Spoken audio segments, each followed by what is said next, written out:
lots of surprises in stock for them, so please be sure we won't let them go.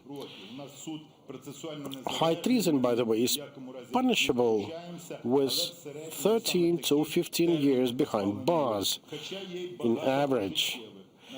In many cases, we even see life sentences, like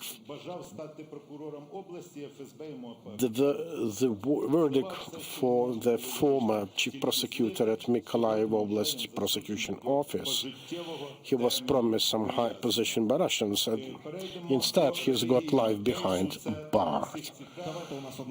And now a religious case, I'd like to just try to be concerned. Yes, 73 cases open, 22 pronouncements against kind of clergymen, spies in reality, and provocators, roughly about our information security measures. I'd like to mention the KIP, which is a system to deal with information security concerns, because it's a system that to counteract enemies' attempts to technically penetrate our systems. We have specific groups working on that. Since the start of the war, we were able to identify 7 hidden bugs planted with our military in their phones to siphon information from that.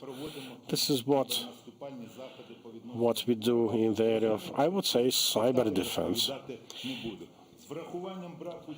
So given the short time allotted, yeah, it's a pity we couldn't listen. I can assure you that the SSU will continue carving those really tumors from the body of Ukraine. The only precondition is for us to remain united around one single historical mission of being the country. Thank you for your attention. Thanks indeed to you. And we have the speaker Oleksandr Litvinenko, head of the External Intelligence Service. Probably it's representing the least public of security services in Ukraine. We hear from Kyrylo Budanov, from SSU, but you are rather obvious for us. So could you give us a glimpse of the nature, of the function of your external intelligence work, how you counteract the ideological misinformation campaigns? Well, thank you so much for having me. I will rather talk about things the enemy is doing, rather than speaking about my service. Just a couple of words about the modern Russia and what they've been doing in the information field. As Dmitro mentioned and Vasyl mentioned, one of the key narratives peddled by the Russians is about the legitimacy of our government.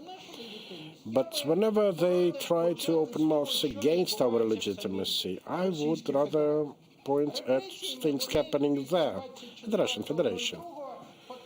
The level of repressions after the start of the war effectively shaped the country into a leveled and barren space. The scope of those repressions has gone well above what they had in Khrushchev and Brezhnev times. If we check the sentences they dish to the detained, they can compete with Stalin now. 1,881 individuals have been convicted for political reasons. Officially, from 1956 through 1979, there were 8,000 something individuals sent behind bar.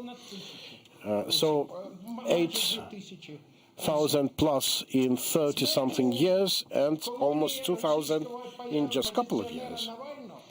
Now, the death of Russian opposition leader Alexei Navalny and plays around the delivery of his dead body to his relatives is again telling story. Well, the Russian authorities, they're afraid of their own people. They're afraid of the world. I mean, the world responds toughly to the Russia's aggressive policy.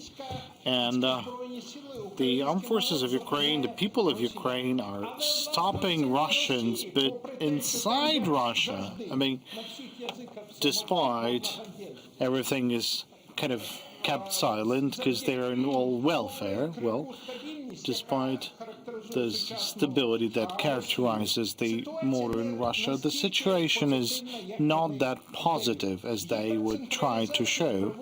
The hyper-centralization results in delays in making decisions. Then there's a number of challenging movements being created in Russia.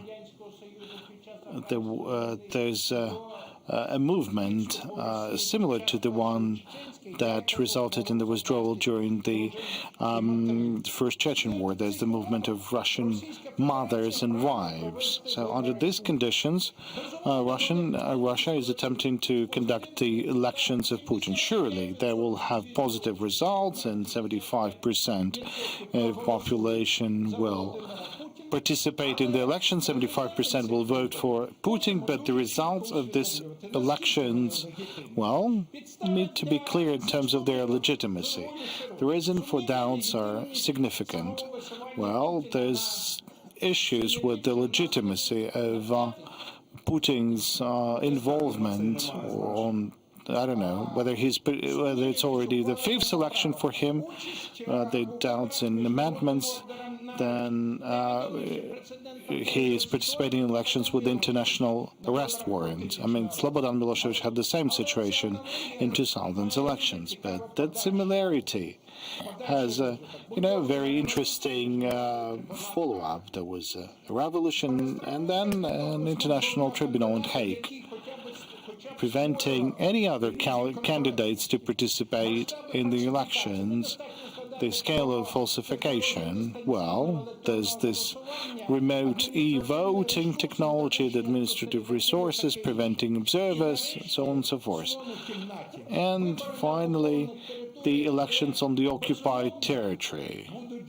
And surely, I think 96% of the people in the occupied territories will participate in the elections, and all of them will vote to support Putin. So when Russians are trying to say something about the legitimacy, well, that's the consequences of their own fears. They're just transposing their own kind of horrors to others. So that's current Russia's reality. And we have to kind of clearly realize that they want to have this reality in Ukraine and all the other countries who were once captured by Soviet Union, the Baltic countries, the Moldova, Poland, etc. Thank you. Unfortunately, we are out of time. Surely the topic is very interesting, and I would really like to talk to you. I think we need to have a separate, a much longer in time, a discussion in order to discuss all those messages, all those ultra-right movements. I thank you all for the participation in this panel. Thank you for coming. Okay, big thanks to all the participants of our panels and discussions as part of the Forum Ukraine Year of 2024. The forum continues, and we'll get back to you very soon, as we are expecting for the press conference of the President of Ukraine.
сюди розкласти, ж, правильно?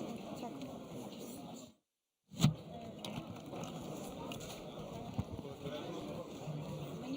Порядок, порядок.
right.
Ladies and gentlemen, please take her to your seats.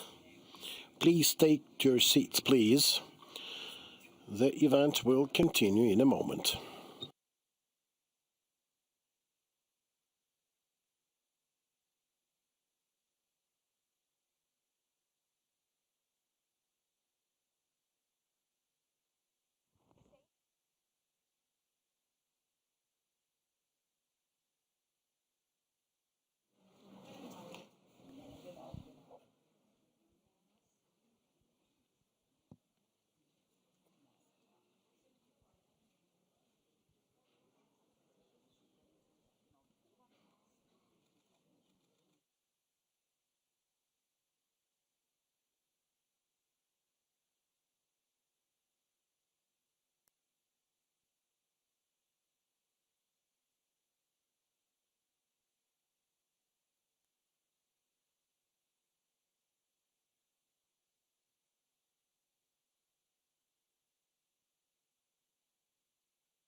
Пані та панове, президент України Володимир Ladies and Зеленський. gentlemen, President of Ukraine Volodymyr Zelenskiy.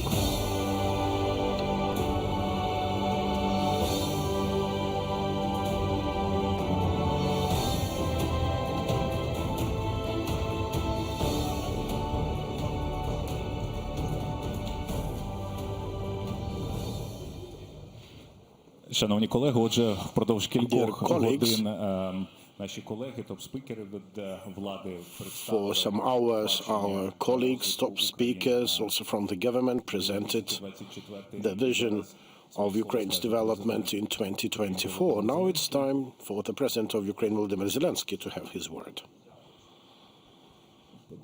Після короткого вашого звернення можемо починати. After a brief address from you, we can start with Q&A. Good afternoon, dear journalists, all those present. First of all, I'd like to thank you for staying with Ukraine with the Ukrainian people for these 2 years. Every one of you has been on different platforms worldwide. We are thankful to you for that. With the focus on this war, the world focus on this war largely depends on you.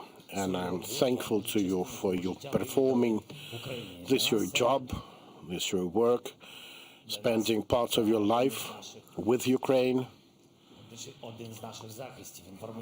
This is one of our defenses, information defenses from Russia's fakes, from pessimism, I would say, in some countries worldwide, practically on every continent. And it's very important. We are thankful to you. Thank you for your support, for you telling the truth, for your condemnation of Russia's bloody war against peaceful Ukraine. Even in such challenging moments we had to live through at the end of the previous year, when the world seemed to start losing focus and attention, I think you helped bring it back, and I thank you for this. I'd like to thank our servicemen, primarily for them bringing Ukraine everywhere it used to be, bringing it back to our people. Your support is important. What you do is important. There won't be Ukraine without you. On our side, we will do everything to win, to prevail, however hard it may come our way. Anyway, it will be easier to us than to our servicemen, and because of that, I'd like to thank them personally, the next of kin, relatives, those who lost their dearest ones in the time of this war. I thank those who brought into this life those heroes. We definitely will provide a response to the aggressor, to Putin, to Russia, to this ring of inhumans for this. I thank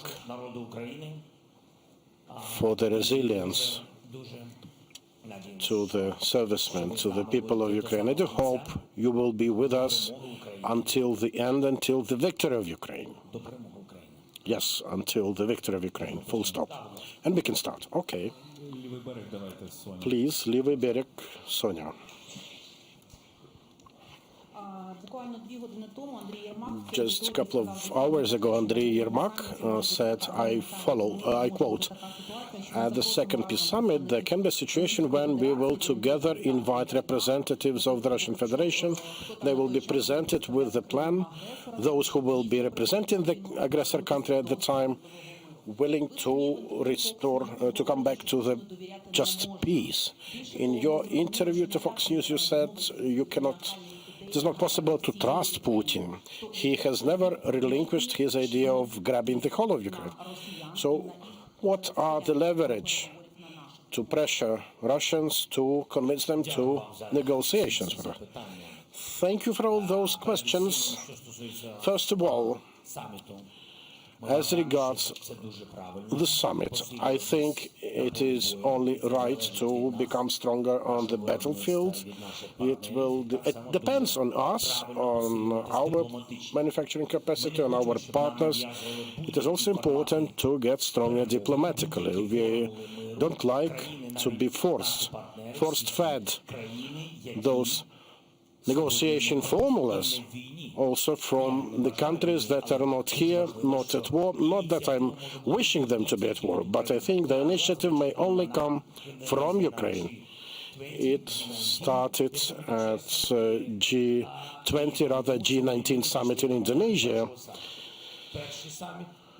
And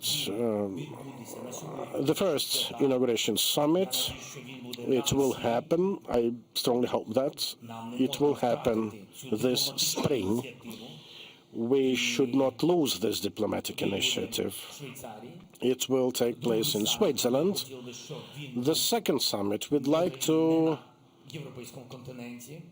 We'd like to have it probably not even on European continent, maybe on another continent. And in the coming weeks or months, this information will appear. At the first summit, a plan will be developed. Then countries will sit to look into technicalities of each of the crises brought by this war. Take the example of the grain initiative. We said that we had no trust in Putin. We were right. Then we agreed on specific steps. Then we had the initiative kickstart with Turkey, with UN Secretary General Guterres. Then the plan was transferred to the Russian side. It was not important who was from their side accepting or not accepting. We wouldn't trade it with them. So if this doesn't work, we will nevertheless go towards having this grain corridor. That was our idea. That happened. And I am thankful to our partners. Later on, Russia, well in line with your statement that no one can trust them, started doing something, but we were ready already for our own grain corridor. Importantly, we never betrayed or let down our partners. We consciously went for this format of grain initiative, and the partners on this side understood Russia could not be trusted, and Russia could do nothing about it, because the grain already went its way. It was a very important result at the time of war. Same with the summit. When the countries have a response, the document will appear. Not to say that Russia is guaranteed to get this or to accept it. No one can guarantee who will be representing them at the time, Putin or not, but we just say that the document will be there, like it was with the grain initiative. The document will be presented by negotiators in this or that format. We don't know it yet, but it will be presented to the Russian side, and we will be ready for the second summit and the respective diplomatic steps towards just peace, towards the end of war. This is our initiative. I'd like countries worldwide to understand this. I don't really like it to see that after elections in various countries worldwide, we have different elections in different countries. I don't want any advance from a rather democratic country, or an advance from a rather undemocratic country with an initiative that goes against the initiative of the country at war currently. ABC, будь ласка. ABC, please. James Longman from ABC News. Is Ukraine losing this war? The aid you get only ever seems enough to keep you in the fight and not to win it. Is it time to make a deal with Vladimir Putin? And how concerned are you about the elections in the United States in November?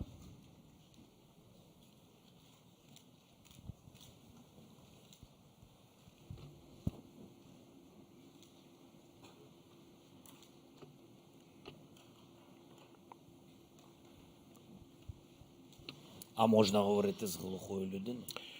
Is it possible to talk to a deaf person? Чи можна говорити з людиною, яка Is it possible to address someone who is killing his opponents? Do you have translation?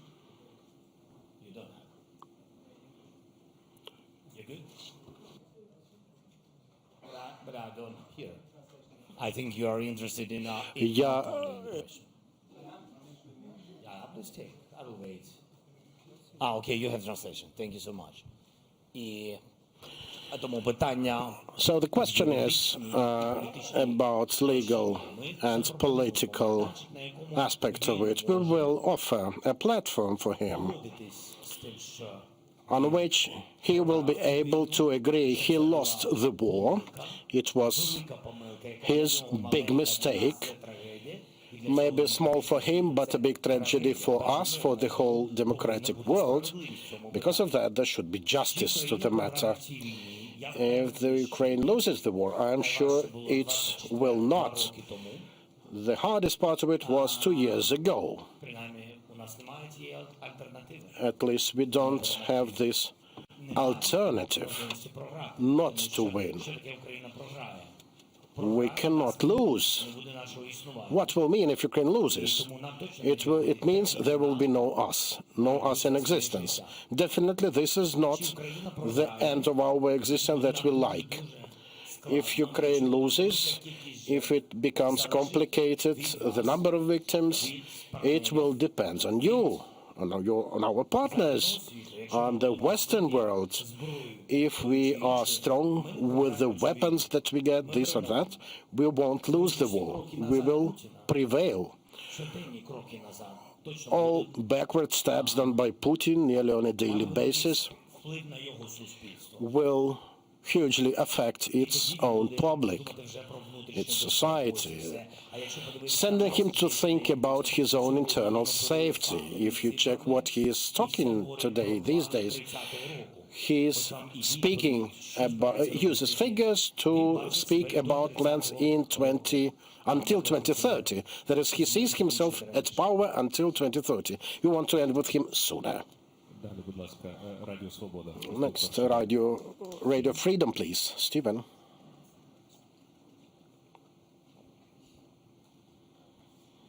Thank you, Mr. President. A very simple time during this time of reflection. These are important days in Ukraine and all around the world. How do you still define victory, and has that definition changed for you during these last 2 years? And if it has changed, or if it hasn't changed, do you have to change your way of communicating to the people of Ukraine about what's ahead?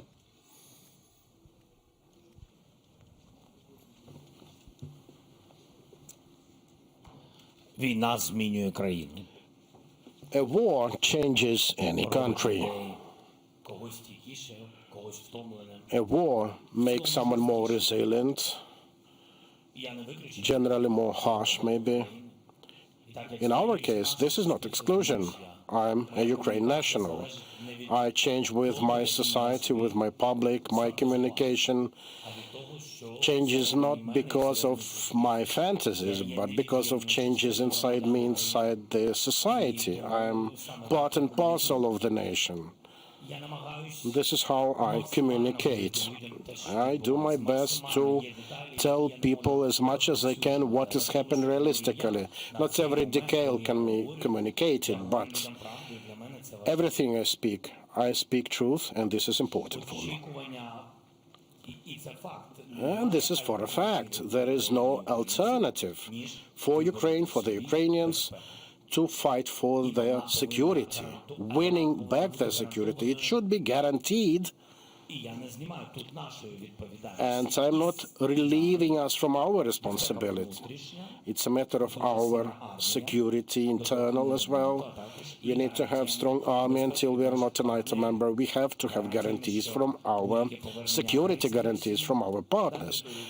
Guarantees that any aggression from Russia until we are not a member of alliance, they will have to defend us. I think this is the way.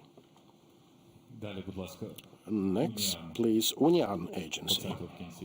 Center at the end of the floor.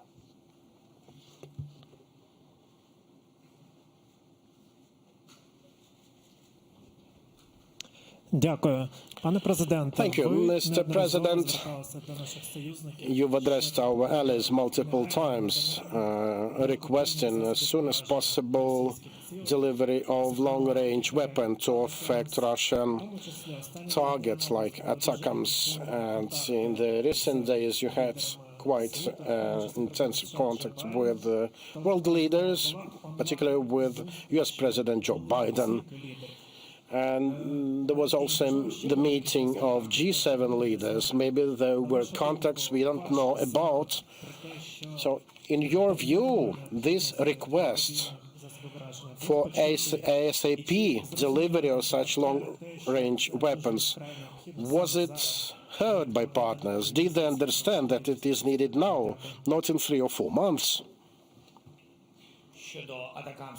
As regards ATACMS, 300 kilometers, you do understand why we need it.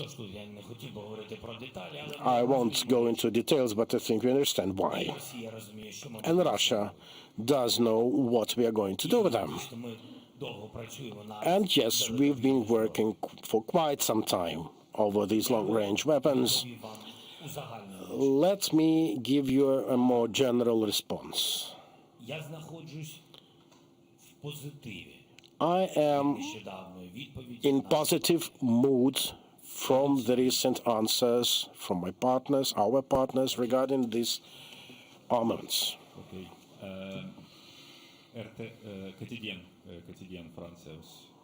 Quotidien France, please. Related to the previous one about France. France has the largest military in the European Union, and yet we rank 15th in world contributions to Ukraine. I know you're very thankful to President Macron, but do you think he should have done more, he could have done more, and he could have done more earlier to help Ukraine? Нас нещодавно була розмова з Еммануелем. We had a talk, a meeting with Emmanuel recently. We had actually a meeting with him. Мені здається, I think дуже добре. it went Підписаний договір щодо nicely. We had a security guarantee agreement signed with the French side. I'm very much satisfied with that. I think there will be many more, some details actually that we've pre-agreed with him. They were initiated by him, and we do expect a visit by Mr. Macron to Ukraine. I'm not going to give exact date, but it will come soon. I think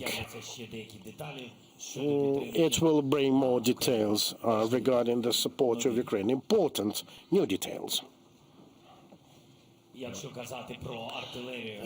Well, speaking of artillery, Emmanuel does know we are thankful for Caesars. These operate nicely. We established an artillery coalition. Several dozens of systems. I'm not sure whether the information is sensitive or not, but several dozens of them will be supplied by the French side, which is very important. Some other things will be announced later on when he comes out to Ukraine. Next, Caitlin, CNN, please. First row. Mr. President, it's good to be here in Kyiv. It has been 2 years now, obviously, since this war started, but for the first time since Russia invaded, U.S. aid to Ukraine is seriously in doubt. It's at a total standstill in Congress. Do you still have faith in the U.S. Congress?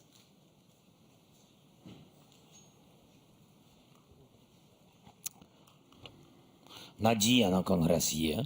Well, I do have hopes for the Congress. Буде позитив. I'm sure there will be a positive decision, because otherwise it will leave me wondering what kind of a world we are living in. On Congress support, we do know a month the leader of both parties in different formats, and the president, those at power, those in opposition know it. They know that our request has been to get this assistance in a month. They know that. As regards aerial defenses, they do know we need more. If we speak about that today, but, well, anyway, most of the money will be left in the U.S. with companies producing the types of weapons we need. So let us not forget about that. This is not about toys. Regarding the Congress, the war in Ukraine, there are certain steps like security guarantees with some very specific concrete things. And there is a very serious, specific, concrete things about money. And we do see the challenges in the U.S., but we do count on the U.S. remaining at the lead of the democracy worldwide. Oboz UA, next please.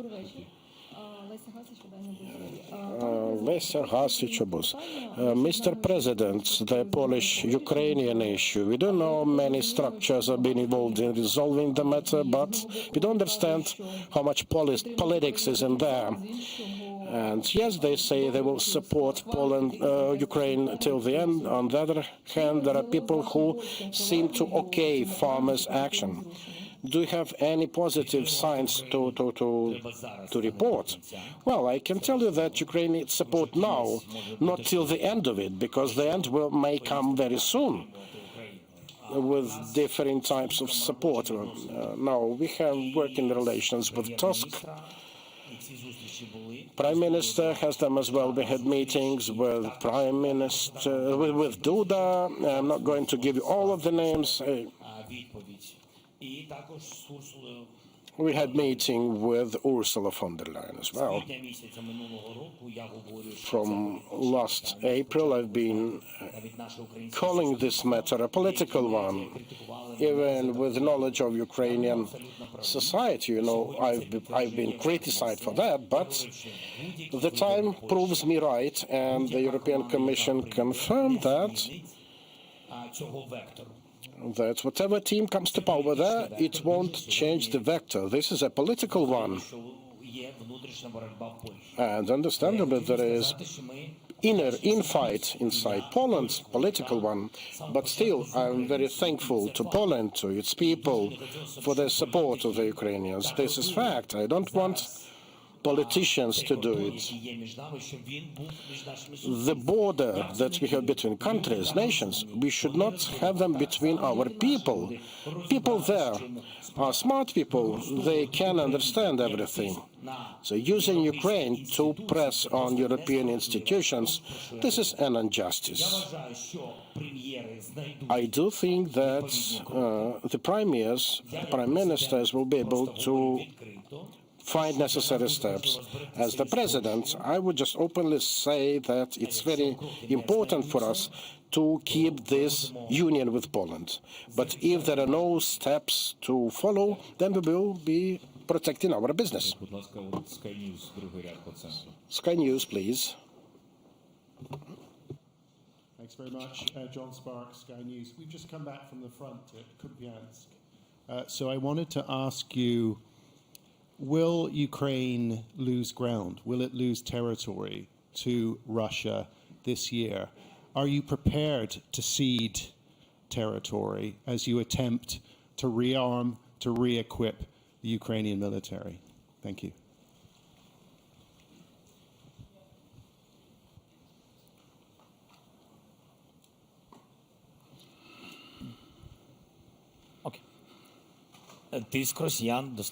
Well, Russia is exerting a lot of pressure in the Kharkiv direction, in the Kupiansk direction where you were. It was strong.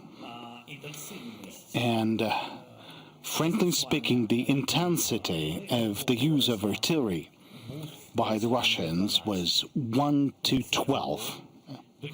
So that was the ratio. That existed till the end of the previous year and the beginning of this year. Now we have the rate of 1 to 6.6 or 1 to 7. So that is the reduction of their superiority in numbers. But still, there is a great superiority. And we need to come to a point when we had certain operations, counteroffensive operations, where we had 1 to 1.5, 1 to 3. At that time, we would be able to press Russians away.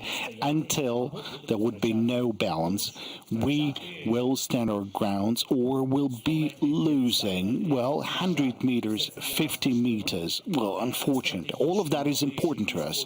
But strategically, the military are the one to take decisions. Strategically, it's more important to preserve the personnel, because in those small settlements or villages with only 10 or 15 buildings, buildings keep standing, and the other is level to the ground with no people, or is just small amount of population. But in most cases, these areas are covered with combat operations. Talking about the Avdiivka, for example, or what you're saying, the like Kharkiv directions in Avdiivka, frankly speaking, because Russia was very much popular about showing their superiority. But look, the fighting against against Avdiivka started from the very first days of the occupation. Many of the journalists visited the area, and they've seen the area. So the answer is very simple. Exerting pressure on the partners with regards to the partners that we've already negotiated, agreed and signed, and I think in that case Russia will have less chances for sure. And when we'll have a rate of 1-to-1 at certain directions in terms of the amount of weapons, then we will definitely show the results as it was in many previous occasions. Then ICTV, please. Please tell us, and according to the law on mobilization, there is over 3,000 amendments. When do you think the law will be adopted, and what outcome are you expecting? That's first question. And second question, what's going to happen if we will not receive the support from the United States? Do we have any reserves, and what do we count on? Well, whenever we're talking about the assistance from the United States, we have to understand it's not about the reserve, the financial reserve. It's about weapons. Once again, I would like to underline that most of these funds are weapons. You have to understand the result. We will be weaker on the battlefield, and I cannot tell you what's going to happen. I don't have any reserve. We have the weapons which we have. Then we will search for other possibilities to procure weapons, to get some additional money, loans, exert pressure, partners ask them at a certain point, to a certain degree. So once again, this is the matter of very specific packages of weapons to support the defense of our country. Patriot system costs $1.5 billion, but you won't be able to buy that because without the United States. So that's the response. Can you reinforce the air defense capacity of Ukraine without the United States? No.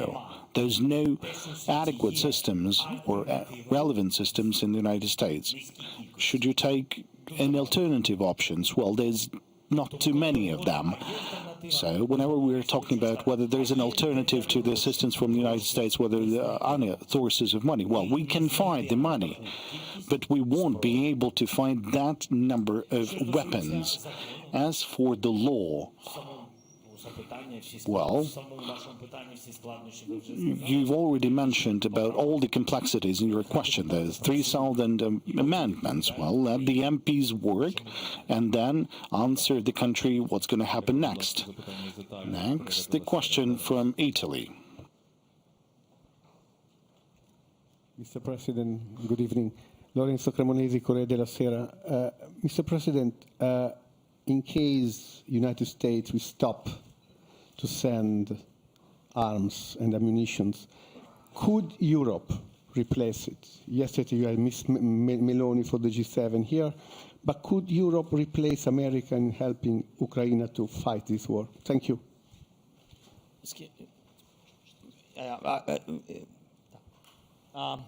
About European support, I understood, I heard. What do you say?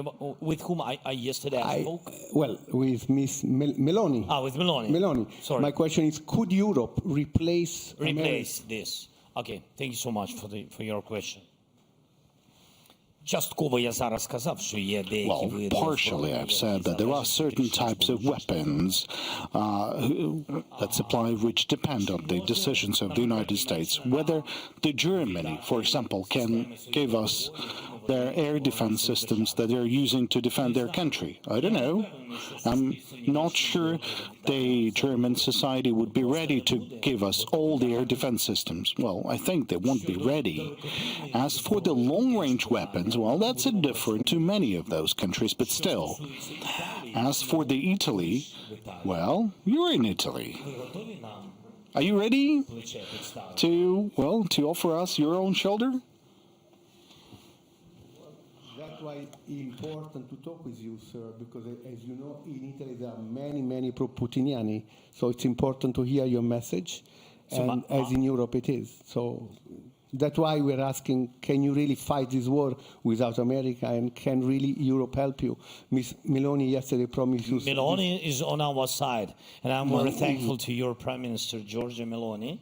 She's on our side. I'm happy with the contract, what we signed it yesterday. But you're right, a lot of pro-Putins in Italy. First of all, you have to cancel them visas.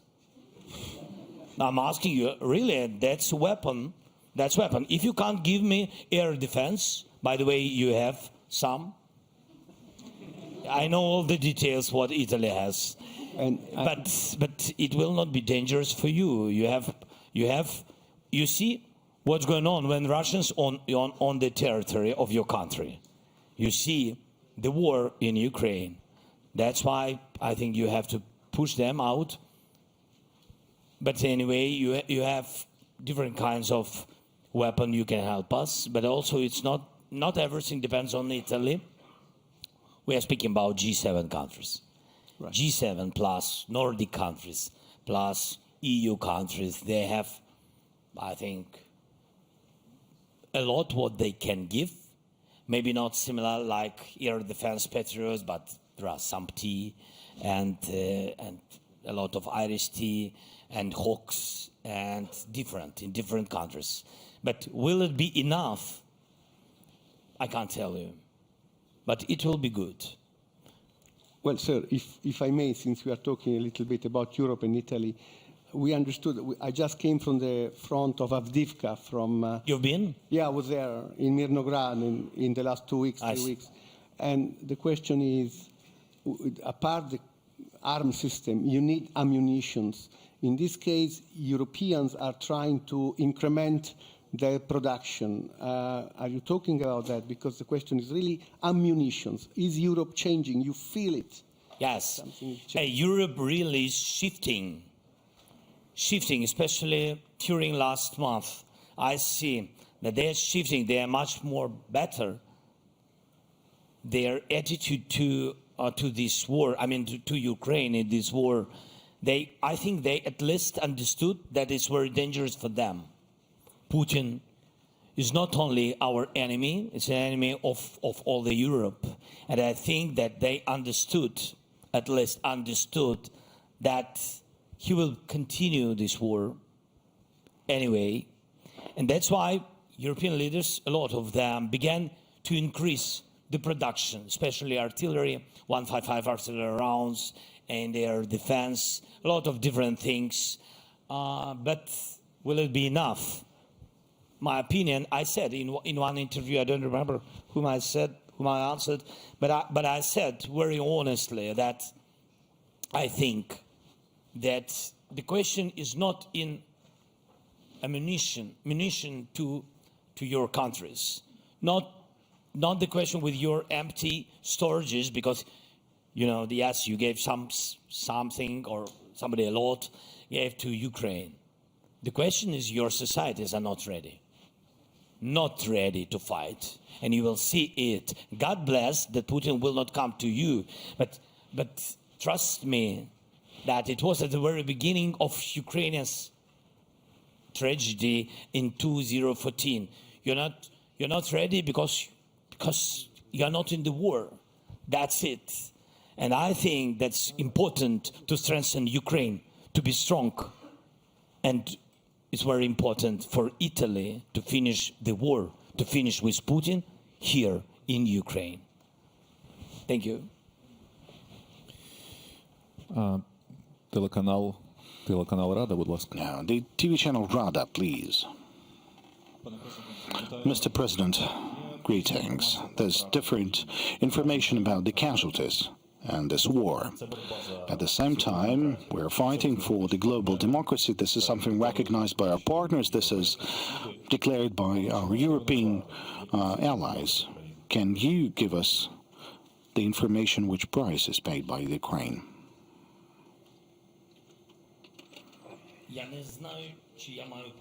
I don't know if I have the right to do that. This is a very serious moment.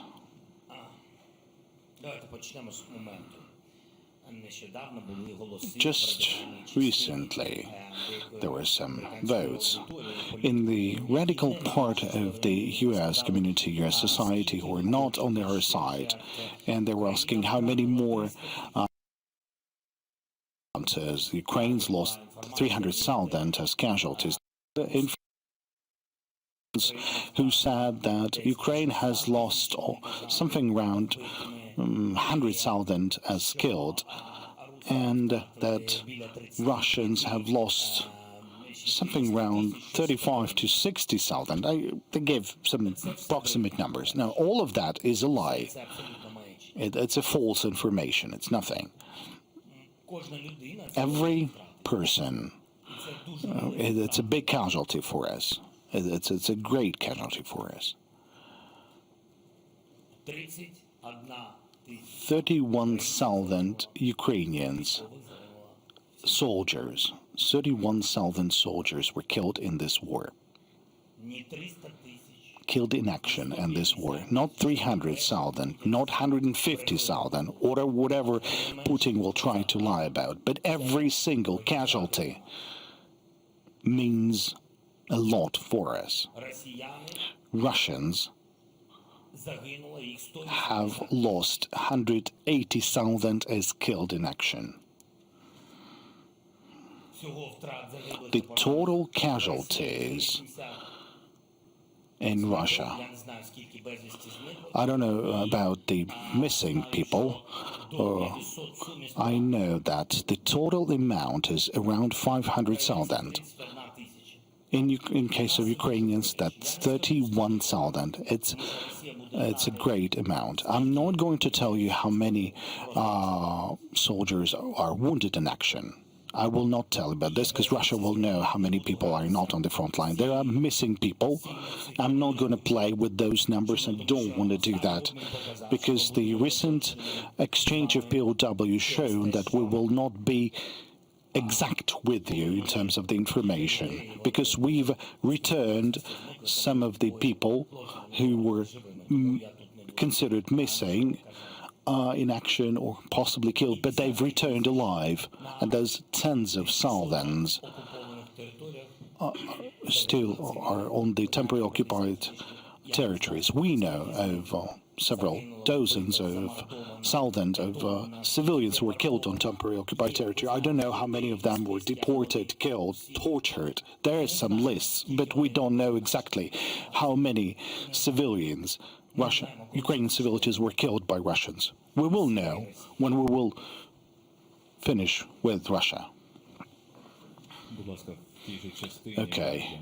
Then Guardian. Luke, please, you have the floor. Hi, Mr. President. The UK has had a series of prime ministers in recent years, including Boris Johnson, who was here yesterday. We have elections coming up in the autumn, and polls at the moment point to Keir Starmer becoming the UK's new prime minister. Have you met Keir Starmer? And one other question about the UK. Has the UK given you long-range storm shadows, not short-range, but long-range storm shadows? Can you confirm that they have been delivered? No secrets here that UK had provided us with storm shadows, and we were employing them. We use them in many quantity. We are grateful to the decision, to the Society of UK. I didn't understand your question. I had a meeting with someone. Keir Starmer, he's the leader of the Labour Party, and at the moment he's 25% ahead in the polls with an election in a few months. I see, but that is your decision. What will be in some months? It's not my question. But I had meeting with all of them, with Prime Minister, his team, and of course with opposition when I've been to Parliament. So yes, of course. I mean that I have good relations. Thank you. Голос Америка, давайте. The voice. Mr. President, you've mentioned the Global Peace Summit. Later this year, there will be a NATO summit in Washington, and Ukraine is asking for the invitation to NATO. And neither Germany nor United States are giving signals that there will be an invitation. What are the risks for the international security if such an invitation will not be provided? Well, thank you for the question. The invitation, as of today, well, all due respect to all of our partners, because I think all the partners are supporting Ukraine in granting and providing us with the invitation. Everyone believes that Ukraine will be in NATO in future, but I'm not going to, place with the words. But I would say, well, United States and Germany are the one that has a lot to do with the invitation to NATO. What are the risks? Well, I don't see any risks in inviting Ukraine to NATO. As for the risks that are outside of the official policy that you can hear, like behind the closed doors, all of them have to do with Ukraine's membership in NATO. And there's risks related to the lack of adequate response on the part of Putin. I believe there's no risks in the invitation, unless I don't know about anything. Unless I don't know about something. What if we won't be invited? Then we won't be invited.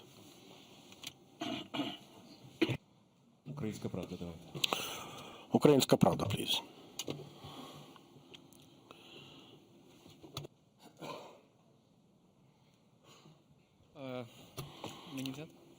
Роман Кравець, Українська правда. Roman Kravets. I'd like to talk a bit about the past 2019, 9th of December, Paris, Normandy format. You, Merkel, Macron, Putin. We do remember those photos from the conference, but there was another meeting with no cameras. It was tete-a-tete meeting with Putin. Little is known of it, just the fact of it. I think maybe it's the right time to remember it and talk about it. What happened at the meeting? How did he behave about you? What did you talk about? What actually happened behind the closed door?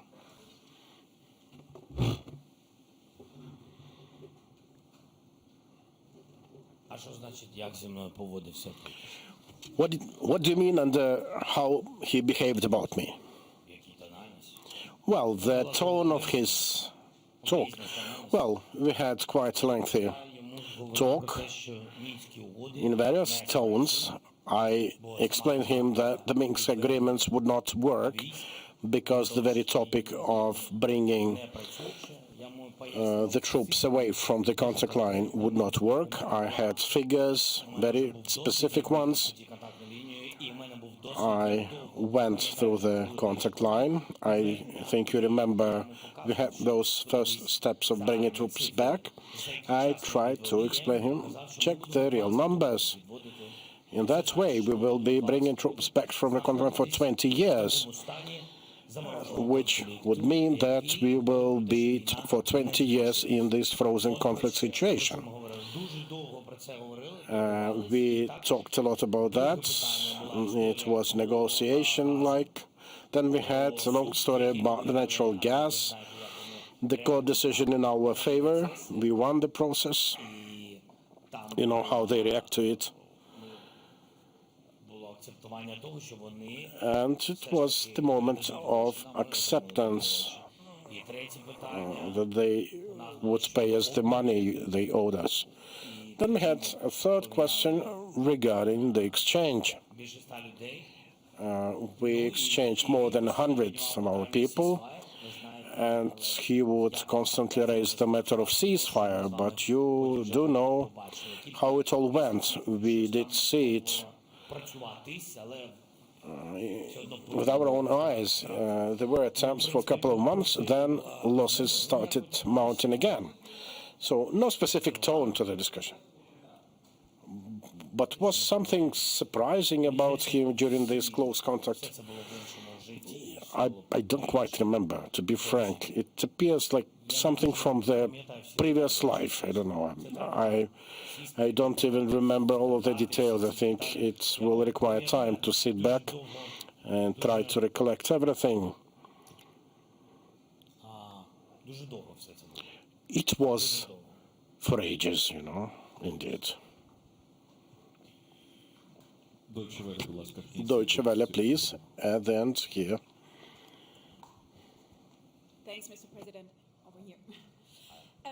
How important are the German Taurus missiles for Ukraine, and do you understand why Germany is not delivering?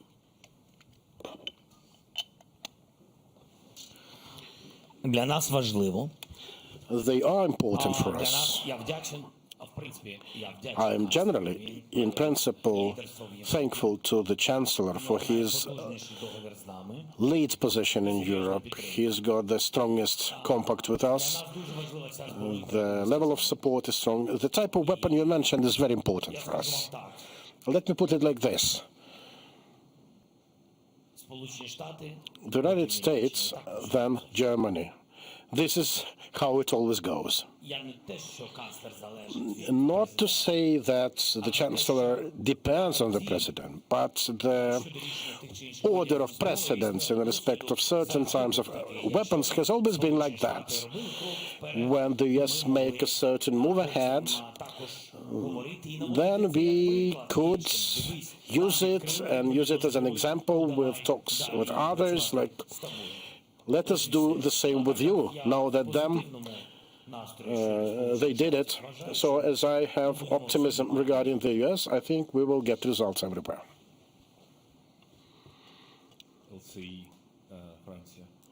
LC France. Thank you very much, Mr. President. When you speak with your Western partners, do you have the feeling that some of them are still afraid of a complete defeat of Russia in Ukraine? Do you think there is enough strategic reflection about it? Second question, do you think France will be able to supply Mirage 2000 jet fighter in your country anytime soon? Thank you very much.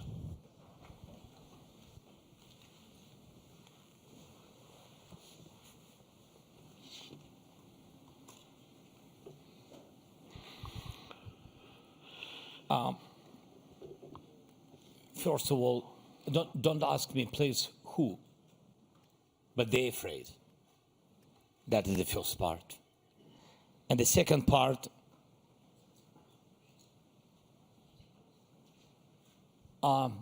yes, we speak about jets. Thank you.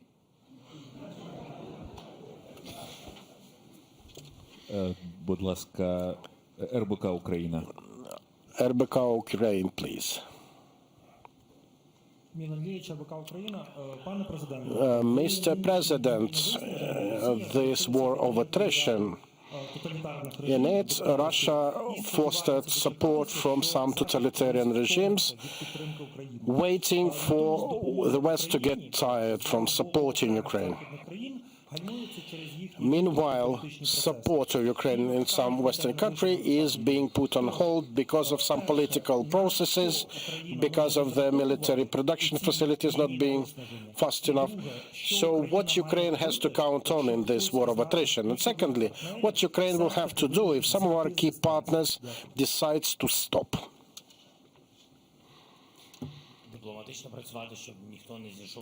We have to work diplomatically to see that no one of them stops. It depends not just on us, but also on us ourselves, but also on the public of different countries. Unfortunately, I have to say that it will also depend on electoral processes, on the electorate. If they support Ukraine, then they will support Ukraine. If not, then you will be either not supporting or reducing support, or risking to lose the support of the electorate. Well, the most courageous leaders try to fight the public opinion over the support of Ukraine. I will be open with you. There are very little of them, few in between. Those who would risk losing their leader offices for the sake of support of Ukraine, because of this need to go against the public opinion. Many leaders would change public opinion, particularly in those countries that used to have Russia present informationally there. They would talk truth to the public to help people understand where do they live. And I would like to thank these leaders. Yeah, someone may stop, others may join the process, so we do count on support also from other countries. It's more challenging a task. Europe is more powerful ally than the US. Well, Europe knows that it is too close to them, and the US, with their understanding that we are fighting for democracy with them. So Russia definitely will debilitate everything if they overcome us. Alternative would be our own production, drones. Our production improvements are clearly improving and getting better, and I think the minister already provided a lot of information about that. Yeah. So together, I think we will be able to get what we need, like million plus of drones. You know, some of the drones are being used now, like instead of artillery shells, and they can potentially be even cheaper because of the war of Ukraine.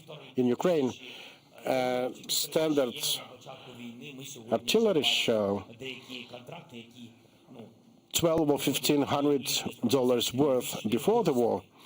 We now see them being contracted at $4,000 to $8,000 a piece. So yeah, some profiteer from it. And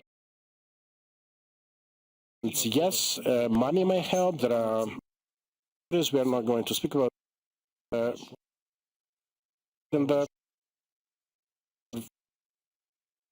Been lost here, but they want trade. We don't condemn them. We try to fight for each shell we can get hold of. There are also countries like the North European one. I am extremely thankful to them. Having it, yet buying it for us.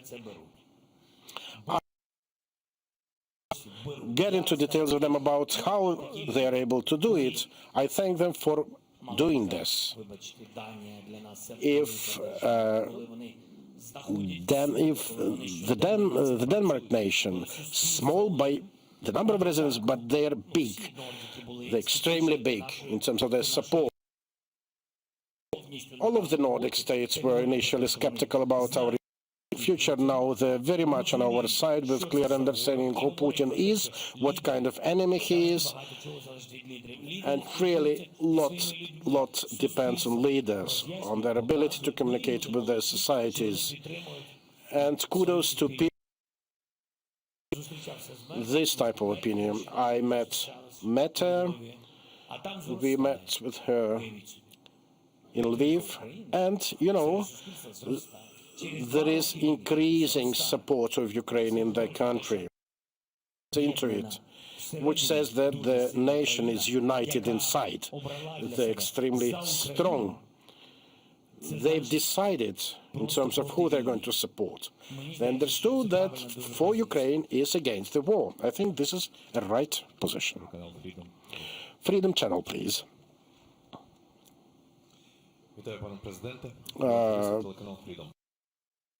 and Freedom Channel, Oleg Borisov. Are there any plans of meeting President Erdogan in the short future? If yes, will there be a matter of assistance in the release of prisoners also? Particularly, I would like to mention Nariman Jalal, who was detained.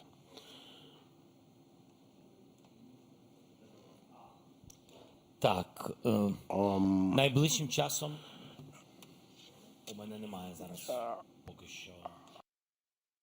No plans for a meeting with President Erdogan in the nearest future, but we do meet at different levels. We keep in contact with him. He, Turkey, United Arab Emirates, Qatar, Saudi Arabia, these are the countries with whom we work over the exchange lists. Crimean Tatars, and not just Crimean Tatars, but I'd say Crimean residents, many media representatives, political prisoners, creative people from there. Lots of them, unfortunately, have been detained, and we work on these lists with these 4 countries. Canada, Globe and Mail, Canada, please. Thank you, Mr. President. You've spoken earlier about sort of the political processes in the West. I'm wondering about public opinion. In Canada, for instance, the number of people who think that Canada is giving too much aid to Ukraine has gone from 13% to 25%. And among conservative voters, the party most likely to form the next election, that's 43%. Are you worried about these trends, not just in Canada, but globally, and what's happening? And a really quick second question. If your phone rings tonight and you see it's Vladimir Putin, do you answer?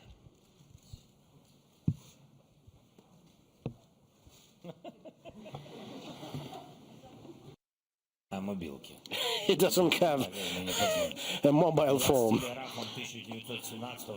And I've stopped using telegraph since 1917. So no, he won't call me because he doesn't want to end the war. Today, this is like this. Debilitating the army and the battlefield, increasing their political isolation internationally, also through sanctions. Everything is about making Putin a poorer person. Money is always his priority. Check his messages. It's always about money. He tries to ensure security of his money even abroad. So I think his sweet spot surely is the public opinion, but also it's about businesses who support him and fear losing it. Sweet spot. And if everyone stands up, I cannot even remember the total of seized assets, maybe not, but at least 300 billion in Europe only. So if the money are transferred unconditionally to Ukraine, I think it will weaken him considerably, meaning that he's not able to protect the businesses around him. The big businesses, big oligarchs will understand it is not possible. So it would be a bloodless but very to the point decision. This is when he will start calling everyone, not just me. He will be trying to see how to end the war. Sorry, I forgot the.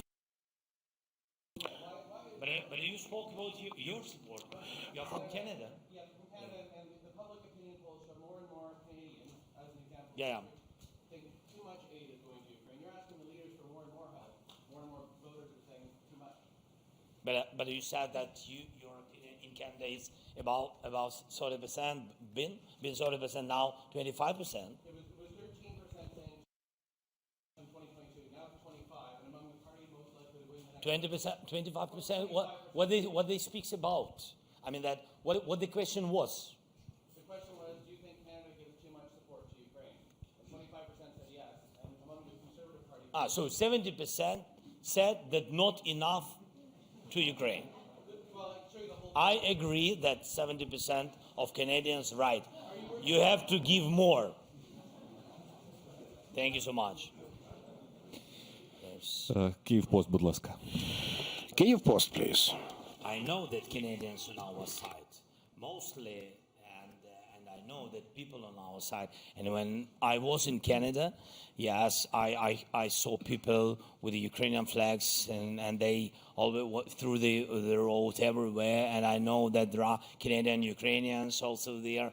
Of course, they are on our side. So and yesterday we had very constructive dialogue with Justin. But what is very important, we had huge document with Canada. It's about 3 billion support during this, and this document will work during 10 years. But anyway, he said yesterday, maybe more 10 years until Ukraine will be in NATO. Доброго дня, пане президент. Марина Шашкова, видання Mr. President, Marina Shashkova, Kyiv Post. What would you tell to politicians in Ukraine and in the West who would question the legitimacy of you as a president from the May this year? Secondly, how would you envision a dialogue with Russia in the eve of elections period? How would you envision a dialogue with Russians on the eve of elections in Russia?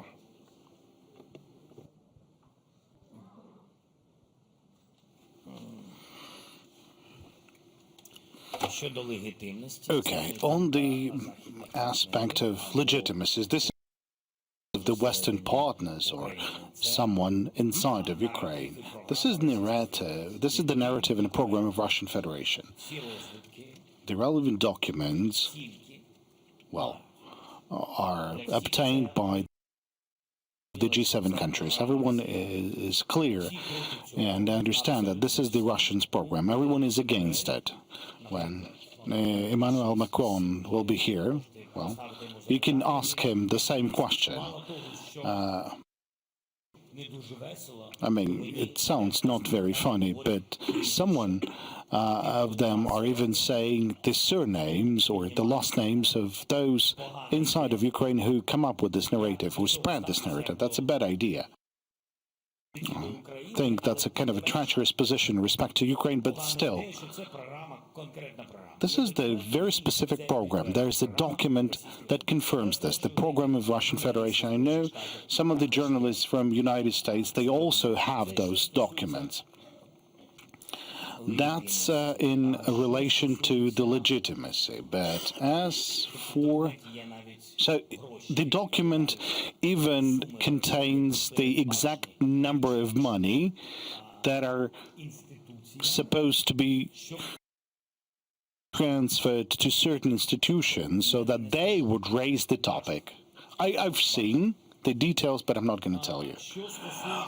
As for the dialogue with Russians, what am I to talk to them? They had one politician from the opposition in prison. They killed him. And now they will tell how they've killed him. They have killed them. The Kremlin has killed them. And where's their response? Where's this response of Russians as the society? Or this? I mean, that's their own citizen. I recently talked to a U.S. journalist, and he also asked me. And I was telling him, like, why are you asking me? You have to ask those people. I mean... but they don't care. They're kind of blinded. They will definitely go and visit the elections and will surely know the results produced by the Kremlin. They have this date 2030 all around the place. So this is the year until a certain person will be working. Kuteva, please. Greetings, Mr. President. Azerbaijan. What do you think, how long Russia would be able to sustain its aggression?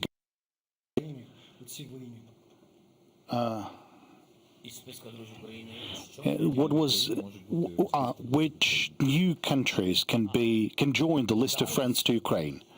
Which countries or have already added? Well, thank you for the question. For us, it is very important.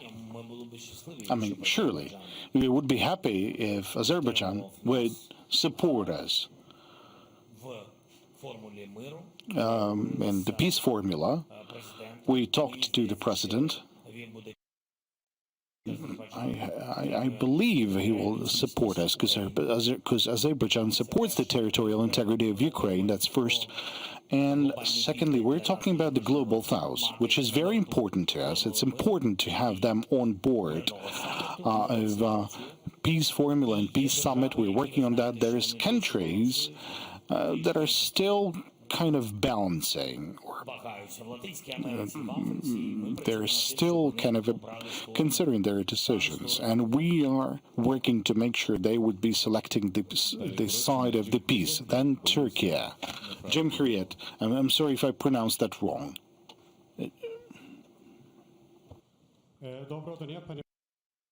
Good afternoon, Mr. President. I have a journalist from Turkey. I have a number of questions. Well, we all know that, it's not going in accordance to the plan in Russia, but not always going according to the plan. But what would happen for Ukraine to state that it gained a victory? And how would you assess the mediation role of Turkey? So the first question is about the processes and this new agreement on grain corridor. Thank you.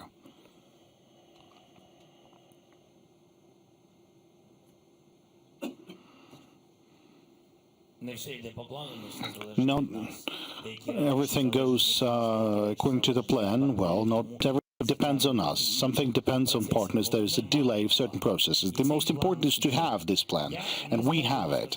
I won't be able to give you the details of this plan. Let me explain you. Frankly speaking, the less people are aware of the plans of the Ukrainian armed forces, the faster we will have the victory. And the surprised result for Russia. Frankly speaking, our counteroffensive actions last autumn were aware to Russians before the counteroffensive actually started. As for grain agreement, grain deal, as I already told President Erdogan,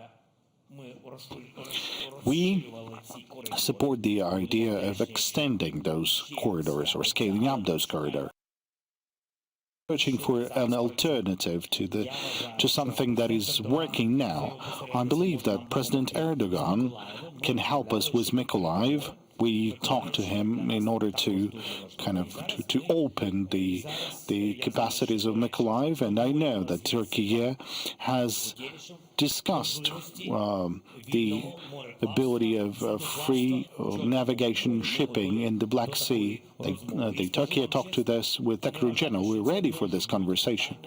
We believe that could be the question to be raised during the first inaugurational peace summit. I hope the President Erdogan will be visiting this summit. Thank you.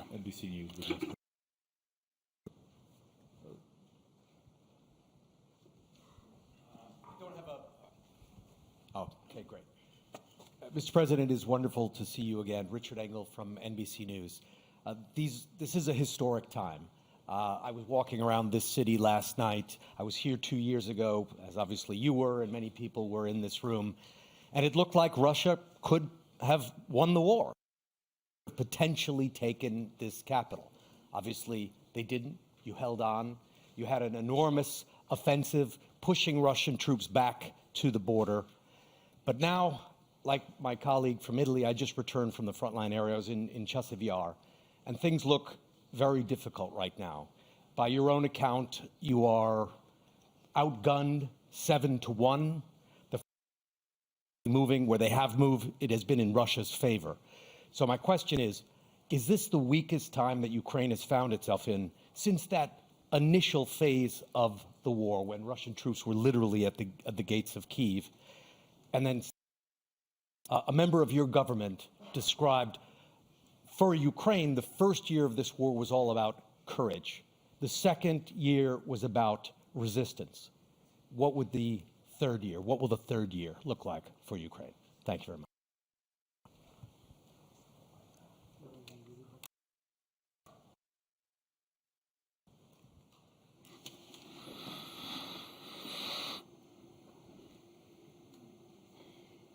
Складне у вас запитання. You have a complicated question. I don't think this is the weakest, point. It was a shocking moment on the 24th of February 2 years ago. Now, it's the very strong moment for our unity. If we'll get divided with our partners and inside of Ukraine, in this case, that would be the weakest point. At this moment, we didn't have something like that.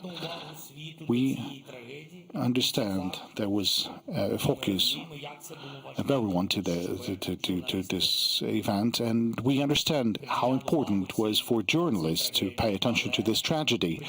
But still, the focus of the leaders was also diverted from Ukraine. Was diverted, and at certain regions of the world starting to forget that we have a full-scale war. And I think that was the most difficult period, not because of the Middle East, but because a lot of things happened at once. That was the end of our counteroffensive, the beginning of the you're talking about like present period, but in fact they started their counteroffensive on the 8th of October or somewhere in the middle of October. But now we can see the consequences because we have a lack of certain weaponry, but we couldn't see the other consequences of Russians' counteroffensive because we are holding our ground. When the packages of support weakened, we get weakened in certain directions. Now, as for the courage, resistance, or resilience, that looked like, chapters in the book. I wouldn't like to talk about this in that manner. I think the whole war is all about the courage of the people. And there's different pages, different moments. Year was about the courage. Well, all the years were about the courage. I mean, the first year was like a survival, like an utter survival. There's things that you never recall, nor in interview, nor in questions from the journalists. But I will tell you, the isolated cities of thousands of population without food and water, that was horror. Nobody remembers that, but, well, forgive me if I'm telling it wrong, but, well, we kind of recall when we talk, but we talk about different things that are also important. That was the year of survival. It was truly a horrible year. But we've survived. The second year, a year of resilience, resistance. Well, after the first year, after the winter period of the first year, I think, yes, well, it was all about resilience in many directions. We've demonstrated that. Our soldiers on the front lines have demonstrated that. The West got united, and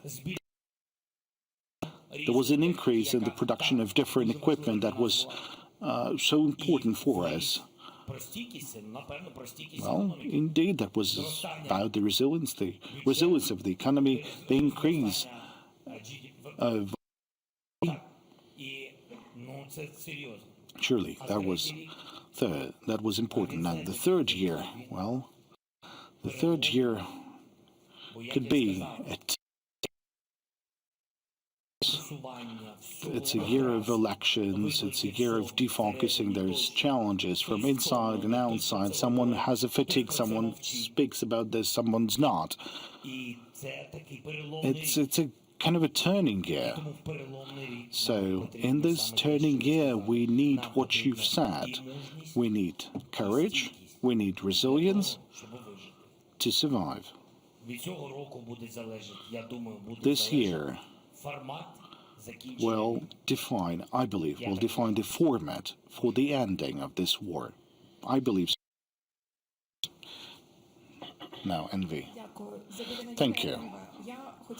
I would like to ask about domestic matters. In the interview to Italian channel, you've mentioned the certain of officials in Ukraine. Zaluzhny was dismissed together with his deputies. Are you planning to have any other changes or replacements? If yes, then who and why? Would that mean any change of strategy in certain directions? And one more question about the other positions. When are you planning to appoint the ambassadors to UK and to the Czech Republic?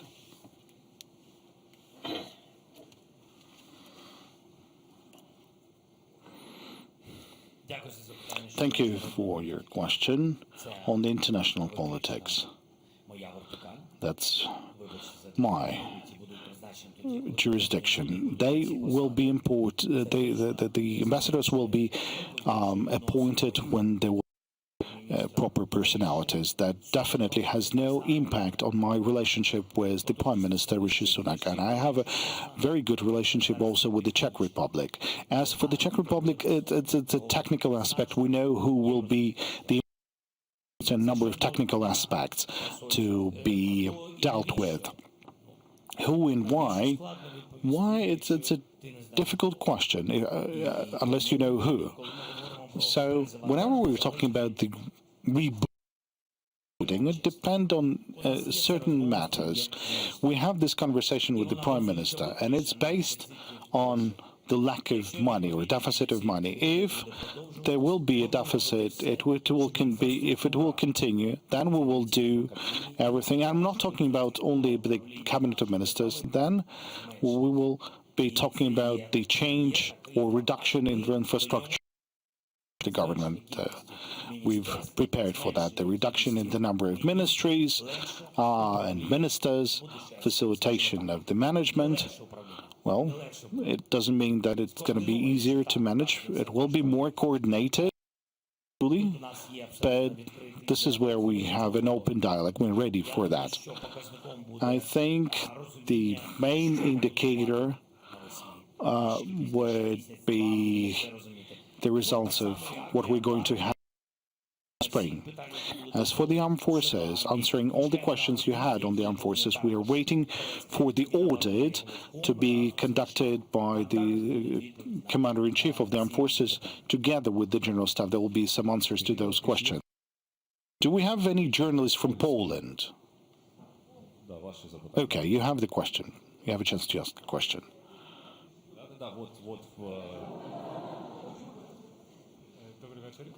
Good afternoon.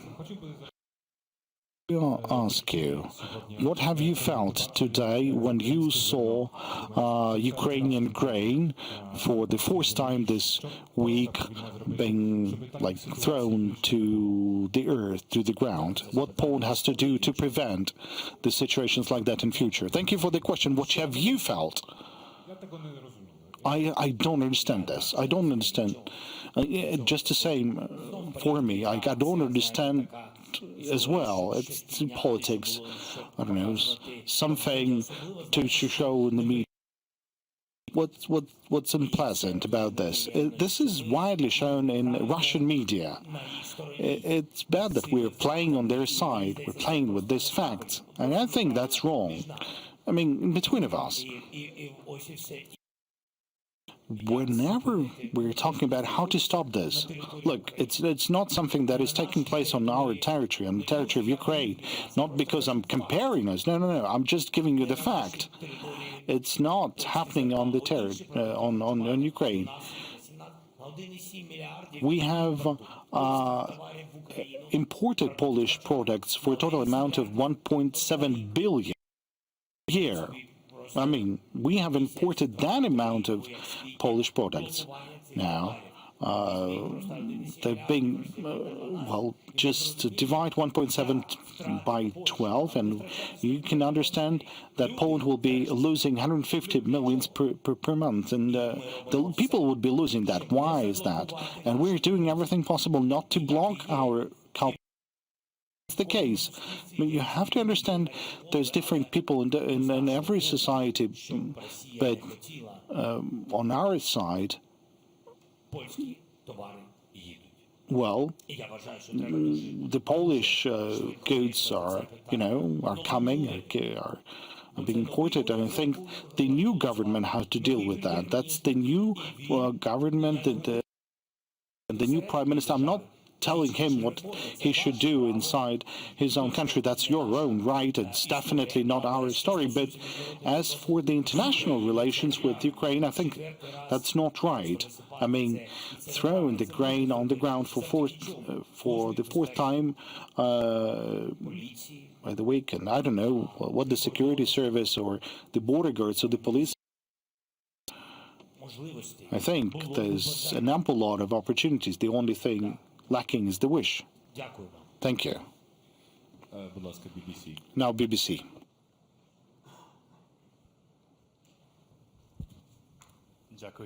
Mr. President, you've received a substantial amount of military aid despite the difficulties discussed. But the issue for Ukraine has always been speed, the speed at which it's arrived since before the full-scale invasion. In your words, how frustrated are you by that? Is it hesitancy, which is the main reason behind the failure to curb Russian aggression at the enormous cost that your country is paying?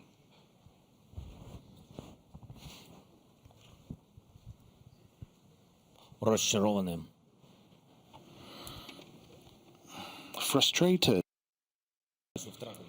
Well, losing time means losing money. That's my biggest frustration. Longer the war, the more are the casualties. That's second thing. And casualties, they can be different. They could be civilian casualties, military casualties. And the more Ukrainians are being deported or taken somewhere to Russia, the longer the war, the more countries are starting to kind of balance, and the time is not in favor for everyone. So what with or frustrated with, I'm grateful for this help to maintain. It's important that this assistance come on time. The war is a technological one, and you're really waiting for some weapons for by the time that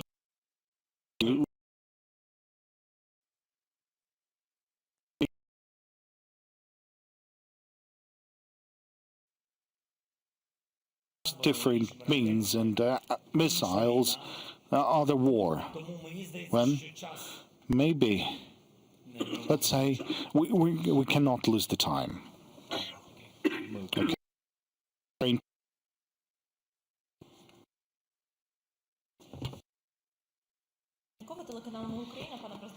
Mr. President, you yourself mentioned the audit of the military, and you issued a respective order 2 weeks ago to the Commander-In-Chief and Minister Umerov.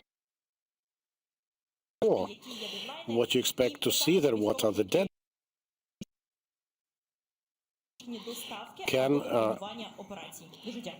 Can active officers be involved in the planning of military operations?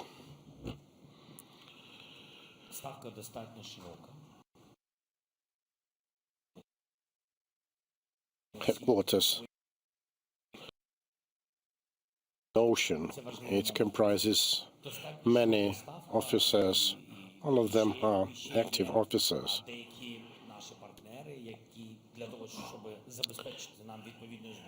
Now,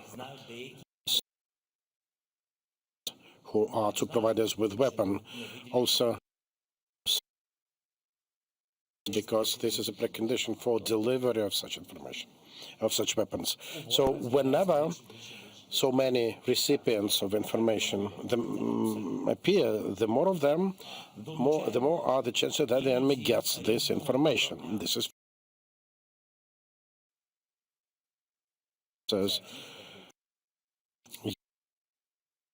if we speak about Avdiivka, for example, I think you were able to see it when we came out there, and the Commander-in-Chief, well, he visits every location, every conclusions about things you just mentioned. First of all, it's about reserves and rotation of the military. It should be everything, in order. Full stop. We need to have a rest. Many on the front line, how much time they will have to restore their capacities.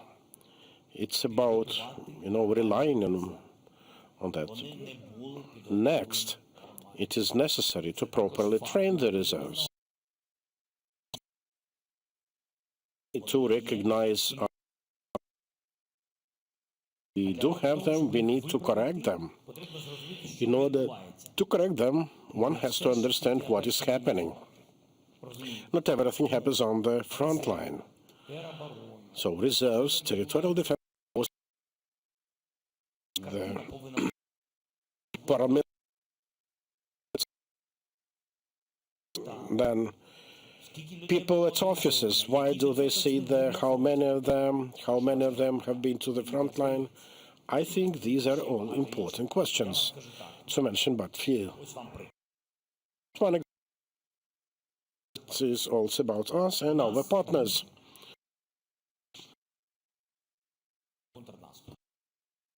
Oh, we had a fistful counteroffensive prepared. Won't give you details as to whereabouts, but I think many know about it. You know how much has been prepared. Until brigade counteroffensive fist remain without agreed, signed, promised. 4 brigades worth of equipment has never reached those servicemen. Can you imagine? The fought in wait for the equipment they've never received. This is not to blame someone, just a matter of understanding. Because of that,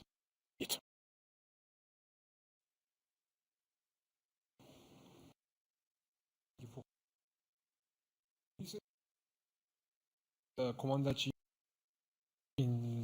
Mr. Zaluzhny to Mr. General Syrskiy. So, but we don't have clear explanation from you. Why you repress him. So can you specify that? And additionally, Chief, what is your year 2024? You're preparing the counteroffensive, you said. Can you, specify more? Thank you very much. Є план. Well, there is a plan. Деталі вам не можу сказати. No right for that. Цей план пов'язаний зі зміною. The plan is related to a change in the military leadership. Планів буде готуватись кілька. There will be several plans prepared. Information leaks.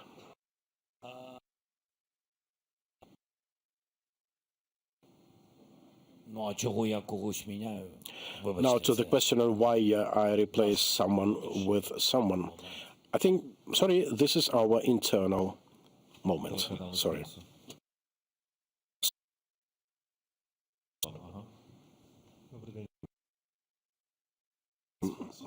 Mr. President, it's no secret that Russia's targets are not just civilian facilities, but also military facilities, particularly our.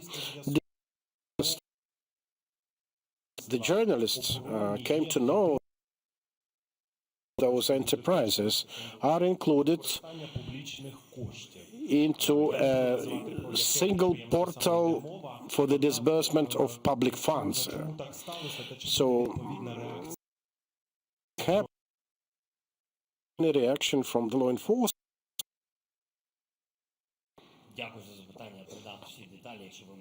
Thank you for your question. If you provide more details to me, I will pass it to law enforcement to information at the moment on that. President, as you can imagine, there is already a lot of curiosity in Italy about you said about potential pro-Russians. Do you have any person to name? This is the first question. The second question, is there any EU country you see as a special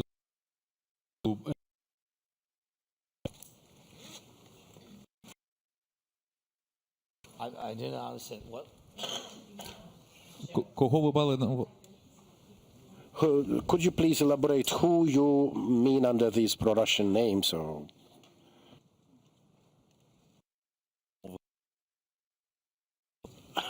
actually, why are you asking?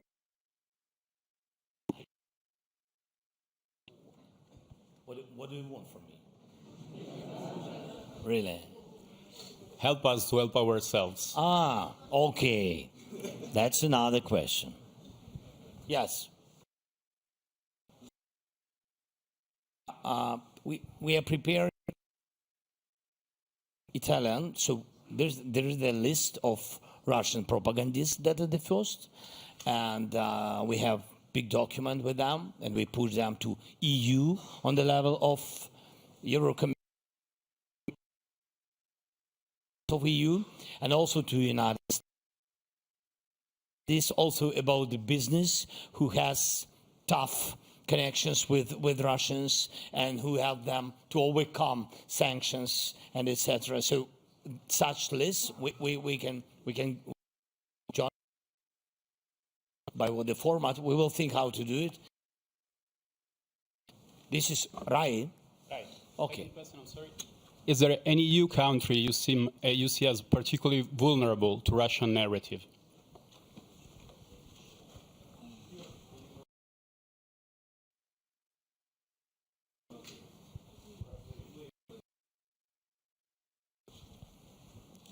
Я думаю, їх немало. I think quite a lot of them. Yeah. Here. Я думаю, немало таких. Quite many of them, to be frank. Eastern Europe, where had been present in due time. Yeah, there are relevant communities there and groups regularly supporting Russia's narratives, and Russia, I think, it helps them going with it in invasion. People of the country. What could you do about it? There is influence, lots of money spent on that in Europe, and not just there. Lots of money have been spent by them in the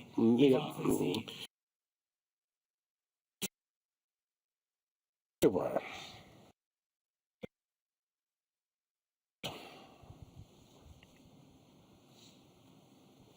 Доброго дня, Валерія Кондратова, Ліга.нет.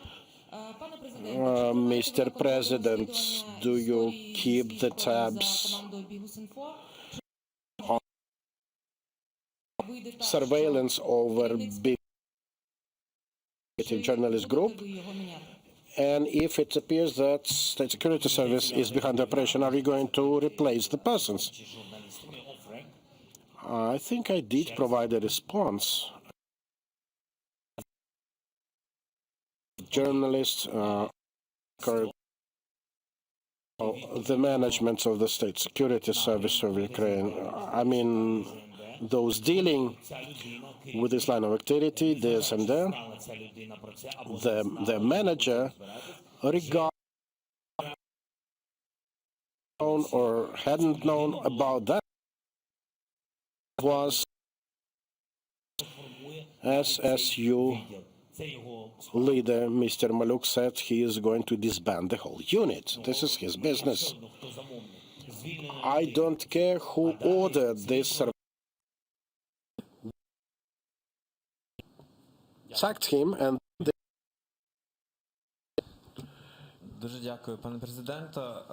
Mr. President,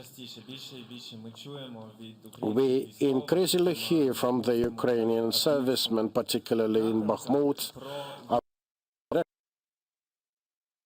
of properly prepared defense Russians from advancing, save lives of the Ukrainians. So could you tell us more? What has been happening? Are we going to see new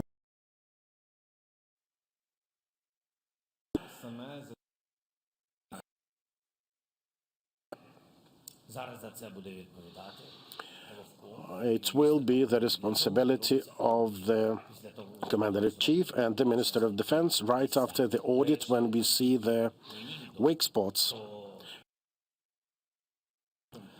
in Kupiansk. Everything was done to a very high standard, and this served as an example to others. Prima TV Romania. Thank you very much. Mr. President, so-called Transnistrian from to be part of Russia. If this will happen, what Ukrainian will do? I mean, how would your country react?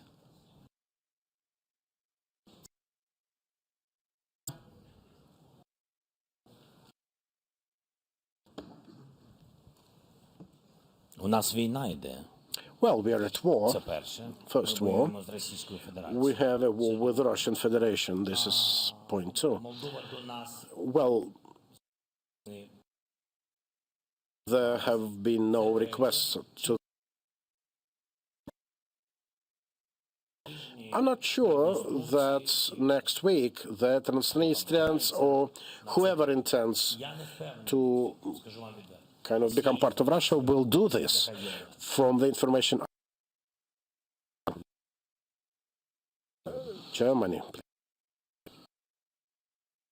Mr. President, my name is Vadym with German television. We're based here in Kyiv. Mrs. von der Leyen has just proposed, like, to have an armaments ministry or commissioner. How aspiration that it took Europe's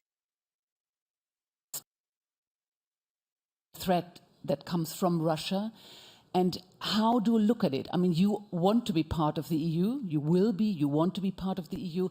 How do you look on that it takes Europe so long to how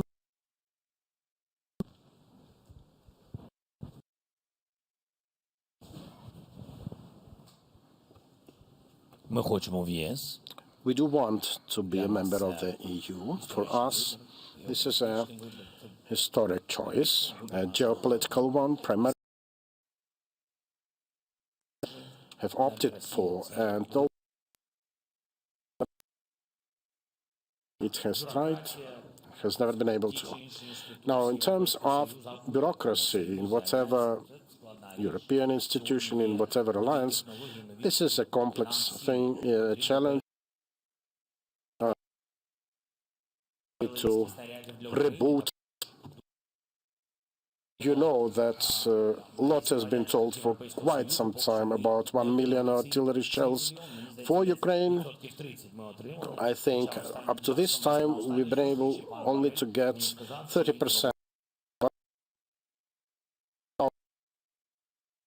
That they will come to Ukraine. We do not wait for the bureaucracy to kickstart operating. We do our best to produce as much as we can in sufficient numbers, but still we also have contract, and we, dear colleagues, we think we are going to wrap up in about 10 minutes, not to lose on the dynamics. We start with Armia TV, then BFM. Mr. President, Armia mobilization law recently and prosperity. The military, the message you voiced about people needing arrest because they're not made of iron, we can only confirm that.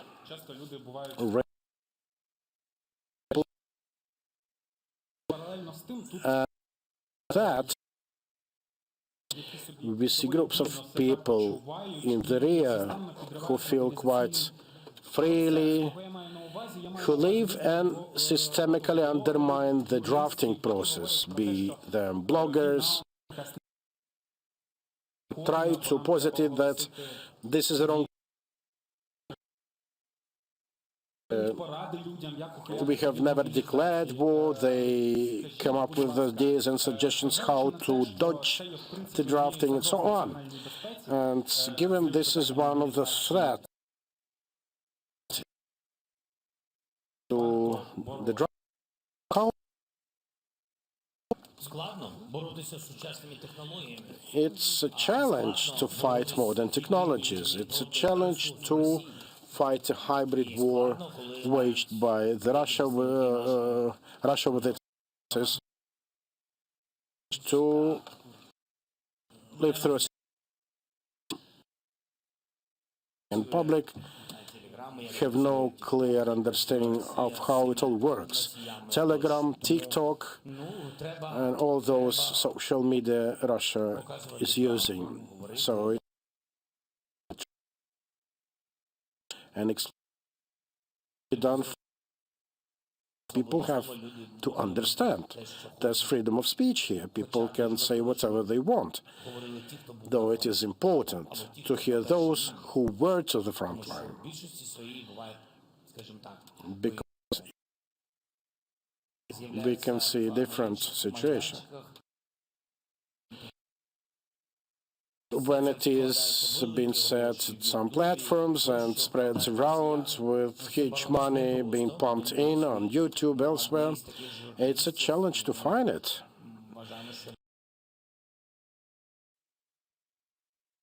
Representatives are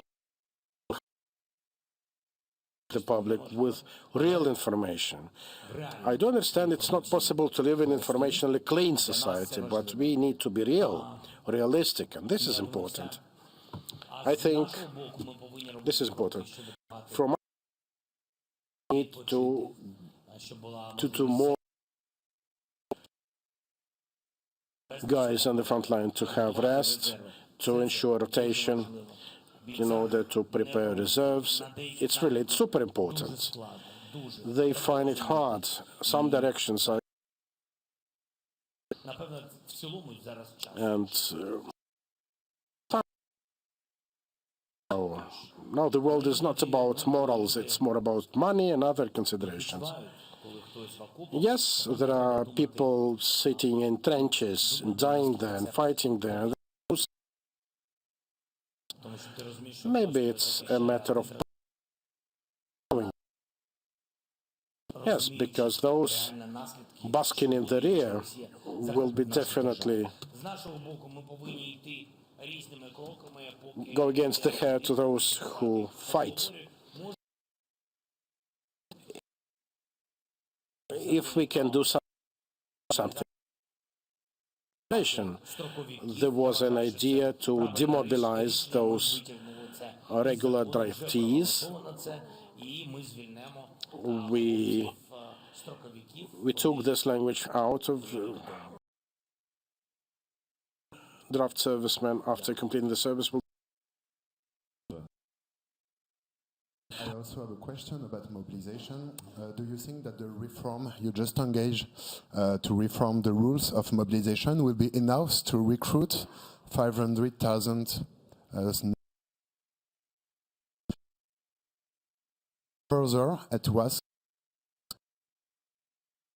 Thank you.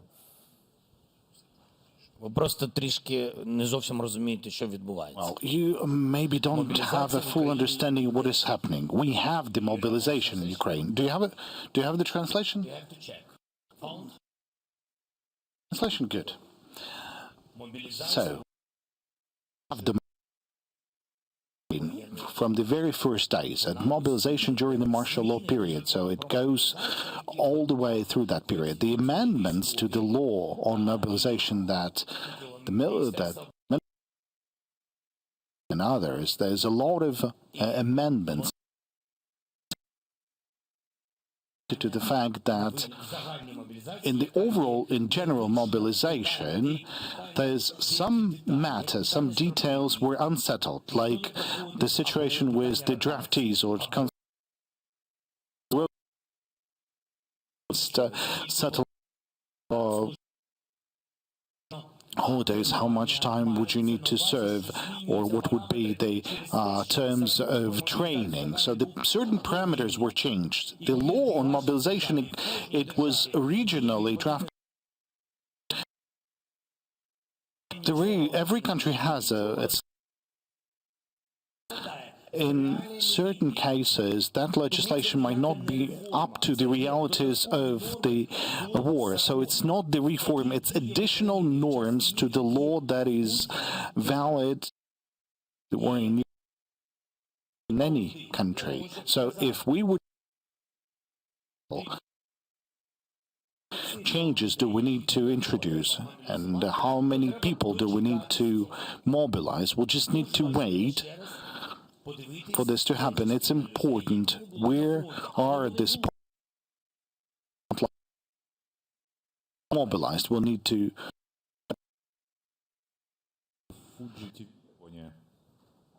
Now, Fuji TV Japan.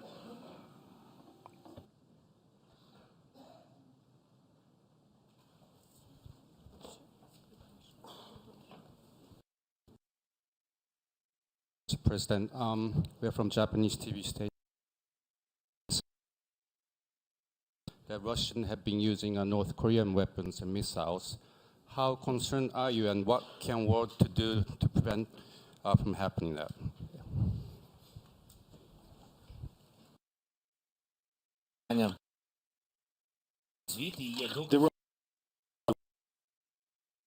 Indeed, Russians have been using the artillery from North Korea as well as the missiles, and those missiles were used to attack Ukraine. There are reports and evidence what could be done. You just provided to Russia. Well, they were providing that to Russia, and they will continue to provide. I don't think they will provide more than the numbers that we know. We know their total. These are still Soviet type of artillery. The amount that they've transferred to them, I think there was a decision about 1.5 million artillery shells. I don't know about the missiles. They have used those missiles, that's the fact. Two final questions, Channel 24 and then... But there's one more positive signal, I'm sorry, just a compliment to the colleague from Japan. If Russia is using Iranian Shaheeds and the artillery from North Korea, their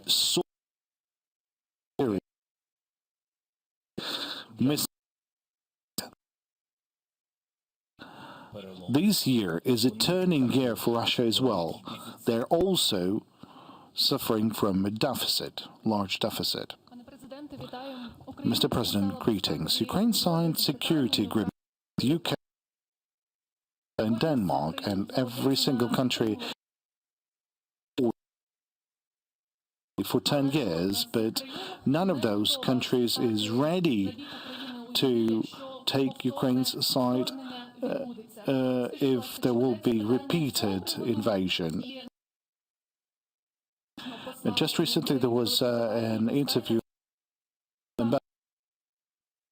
Pristaiko that it was London who considered the possibility of sending their own troops to Ukraine.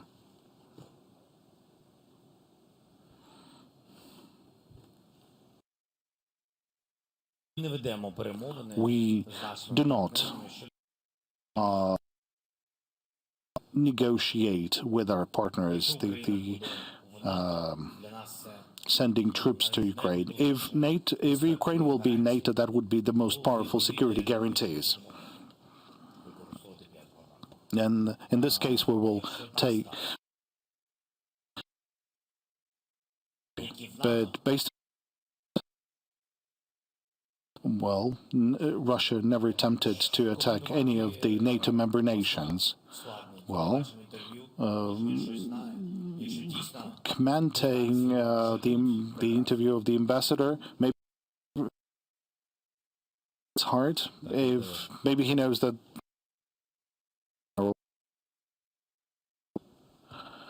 Mr. President, Latvian public broadcaster, Latvijas television against Samolinch. So we are meeting here as a second anniversary of the full-scale invasion.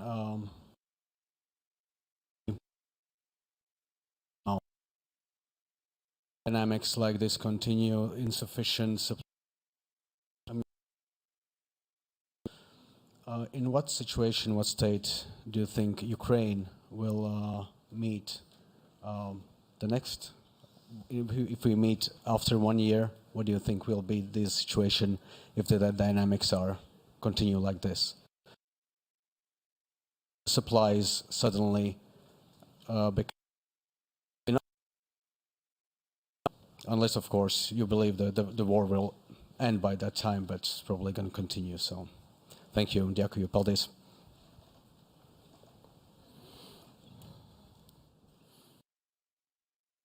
Дякую вам за запитання. Thank you for the question.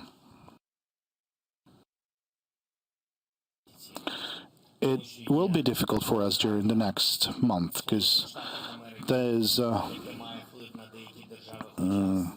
different aspects in the United States that has an impact on certain country, even though the European Union, by it will be difficult for us in March to have this period of kind of different waves, both political and financial pressure. So Russia will be preparing for a counter summer or maybe in the end of May.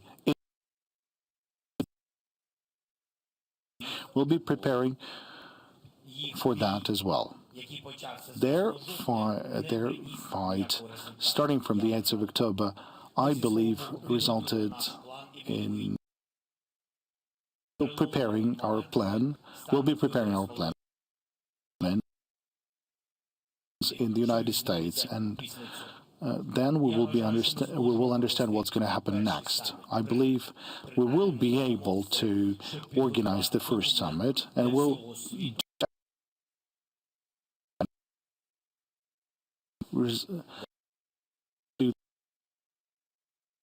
it has to end with a fair peace for all of us.